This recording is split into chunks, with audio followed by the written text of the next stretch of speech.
Hallo, Hallo. schönen guten Tag. Wir sind's, Pithead Studio, mit Internetpräsenz, Ja. Videos, Spielspaß und Spannung.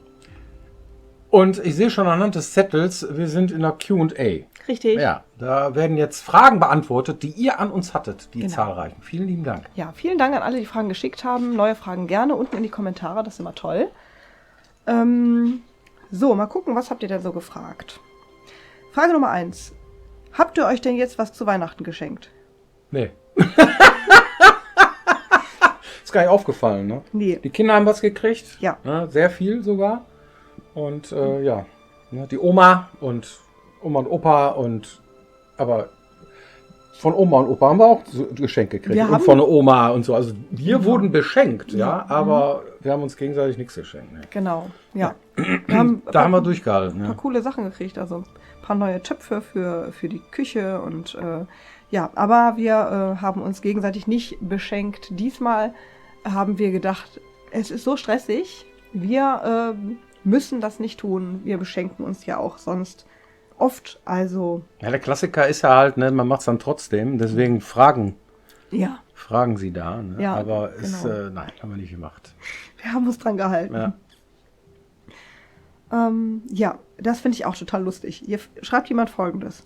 Ich bin schon seit längerem auf der Suche nach einem bestimmten Vogelsound, der in Gothic 1, 2 und Elex 2 vorkommt. Ich meine, dieser Vogel kommt auch in TES Oblivion und Settlers 3 vor. Allerdings ohne Erfolg. Wäre es möglich zu erfahren, wie die Sound Libraries hießen oder woher ihr eure Sounds bekommen habt? Ich muss wissen, in Großbuchstaben, ob dieser Vogel echt ist. Ja, wie macht der nochmal? Ich glaube, der macht so... Ja. Ja. Das ist so der Klassiker. So der Williams Schrei unter den Vögeln.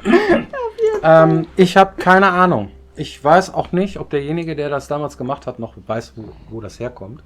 Ist ein sehr markanter Vogelsound, der tatsächlich auch in Witcher drin ist. Mhm. Ne? Ja, so macht er. Weiß ich gar nicht. Nee. Ich habe ihn genau deswegen eingebaut, damals in, ich glaube, Elex oder was, ne? Ja, Elex 2. Elex 2 habe ich den eingebaut. Ja.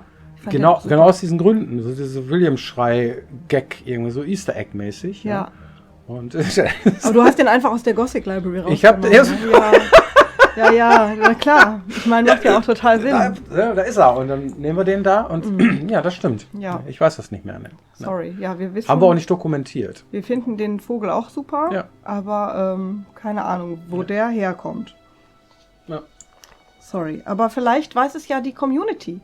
Ja, wir geben diese Frage gerne einfach mal weiter. Ihr kennt den Sound vielleicht und habt eine Ahnung, aus welcher Library der ursprünglich mal stammte. Wenn ihr es wisst, schreibt das gerne bitte den Suchenden unten in die Kommentare. Das letzte Mal habe ich den in Witcher 3 gehört, tatsächlich. Total super. Ich finde den auch. Ich habe den vermisst, den Vogel. Deswegen habe ich gesagt, ja, finde ich total gut, dass er wieder da ist.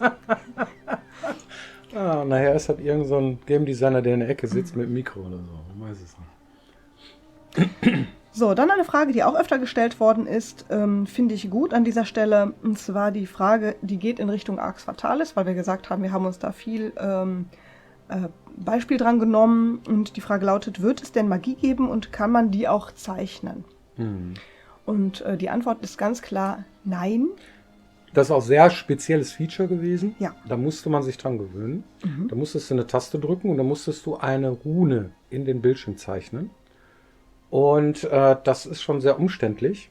War cool, aber ich glaube, heute würde man das so nicht mehr umsetzen. Ne? Weil man kann es mit der Konsole so auch nicht umsetzen. Kann man schon. Ne? Ja, doch, es geht. Es geht schon. Ich glaube, das konnte man auch mit der Konsole machen irgendwie. Bei Arx Fatalis. Irgendwie musste das ja gehen. Ja. Aber das ist schon ein bisschen clunky, finde ich, an sich so.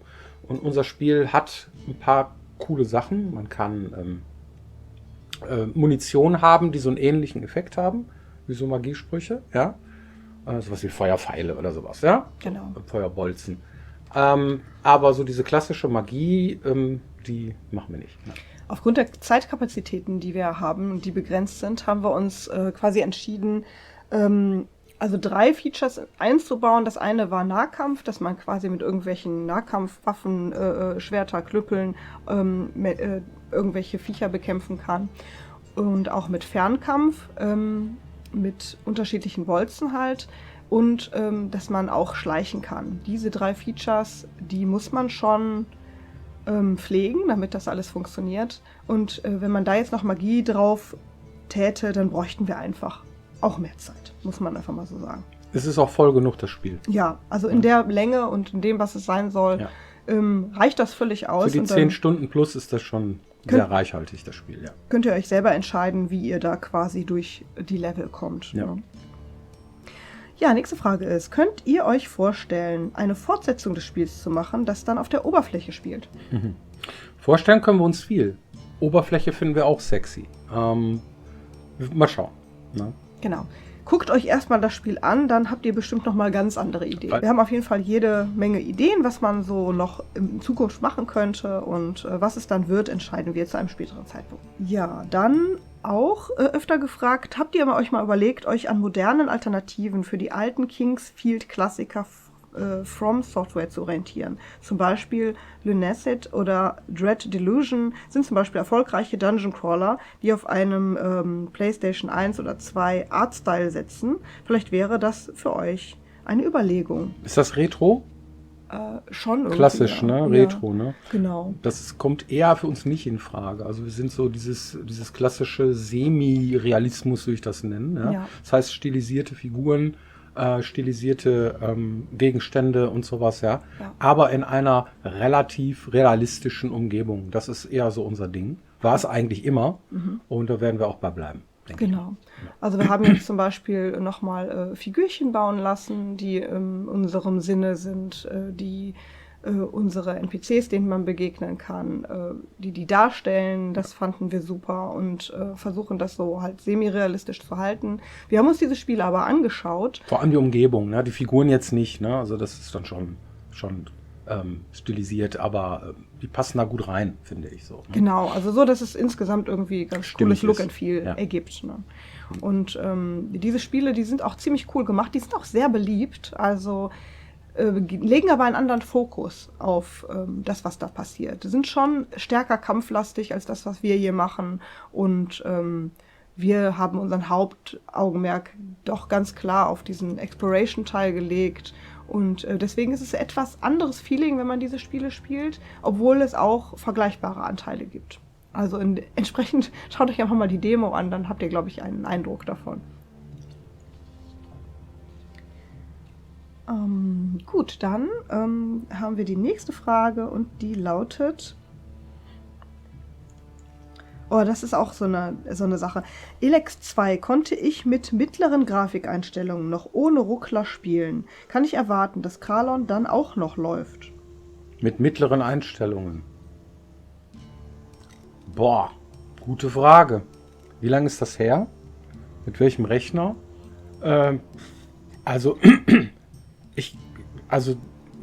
Schwer zu sagen. Performance ist immer so eine sehr subjektive Sache.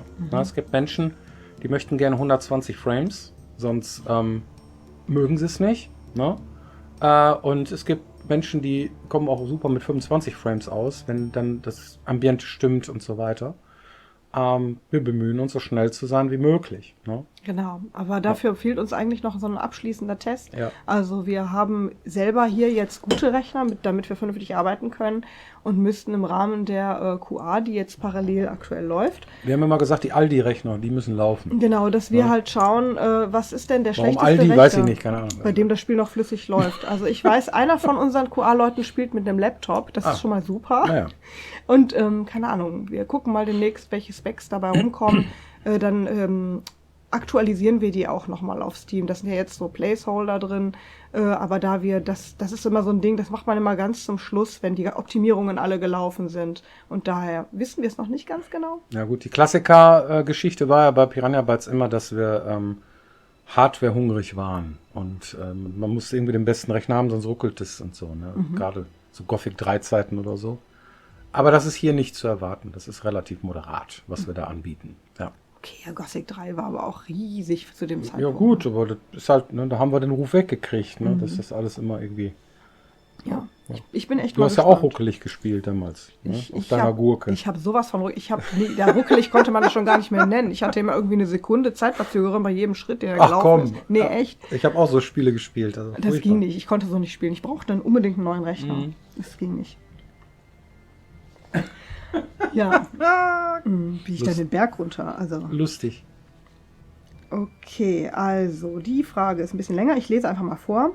Ihr hattet ja erwähnt, dass ihr weg vom typischen Questmarkern hin zu Wegbeschreibungen durch NPCs geht, wegen der Immersion. Ja. Das finde ich gut und nachvollziehbar. Ich persönlich tue mich allerdings meist schwer, mir verschachtelte Sachen zu merken. Wird es eine Art Dialoglog geben oder eine Art Notizbuch? Oder muss ich zurück zum NPC, der mir die Wegbeschreibung gegeben hat, wenn ich etwas davon vergessen habe? Nein, also das ist immer das Problem, dass wenn man begrenzt Zeit hat, Spiele zu spielen und die nicht in einem Stück spielen kann, selbst bei so einem Spiel mit 10 Stunden plus, wie das, was wir jetzt machen, ist das so ein Ding, wir machen eine Karte, wo du sehen kannst, wo du schon warst, ne, in dem beziffert ist oder beschriftet ist mit einer Legende, also mit einem Wort, ob du in diesem Raum schon gewesen bist oder nicht. Das heißt also, du weißt schon ungefähr, wie weit du gekommen bist und wo du hin musst. Das heißt, diese Schlüsselwörter wie beispielsweise die Taverne.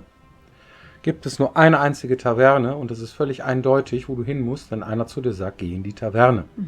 Und da steht dann auch auf der Karte, dass da eine Taverne ist oder ein Dorf ist oder sowas. Ja? So ist mal das eine. Und die Quests sind natürlich dokumentiert. Du hast Quest-Log, also ein Journal, ein Tagebucheintrag, wo genau drin steht, was du machen musst. Und zwar für jede Quest. Ja. Genau. Und selbst wenn du noch nicht in der Taverne warst, dann würdest du auf deine Map gucken, die Karte ist die Karte ist die Karte, da würde dann nichts stehen. Und dann würdest du halt gucken, welches Gebäude hier sieht wohl so aus wie eine Taverne und könnte das sein. Und dann läufst du anhand deiner Karte dahin. Das ist schon recht transparent. Ja. Also uns ist das gut gelungen beim ersten Testdurchlauf und das kriegt ihr auch hin. Und wenn nicht, dann habt ihr auch noch ganz viele andere Leute, die euch helfen können. Aber die einzige Hürde, die am Anfang zu nehmen ist, dass man, wenn man in ein neues Gebiet kommt, sage ich jetzt mal, noch keine Karte hat und die erst finden muss. Und dann kommt es halt drauf an. Entweder ihr sammelt fleißig Kohle und habt genug Kohle, um euch eine Karte zu kaufen. Dann habt ihr sie halt relativ früh. Dafür musst du aber auch erstmal den Händler finden. Ja, aber das ist nicht so schwer. Ja. Den findet man relativ Du kannst fix. auch mal eine Etage drunter gehen, da steht er dann wieder. Oder ne? du gehst runter. Ja. Aber naja, ja genau. Aber du kannst auch sagen, nee, ich bin geizig, ich möchte meine Kohle behalten, für was anderes ausgeben. Und in dem Fall müsst ihr halt ein bisschen genauer suchen und eine Karte finden. Und ja, mir hat das Spaß gemacht, ich fand das cool. Und ihr solltet euch dann anhand der Karte doch zurechtfinden. Cool. Gut. Ja, vielen Dank für die Aufmerksamkeit und bis hoffentlich nächste Woche wieder hier, wenn es heißt Pitted Studio TV. Genau. Tada! Bis dann. Vielen Dank.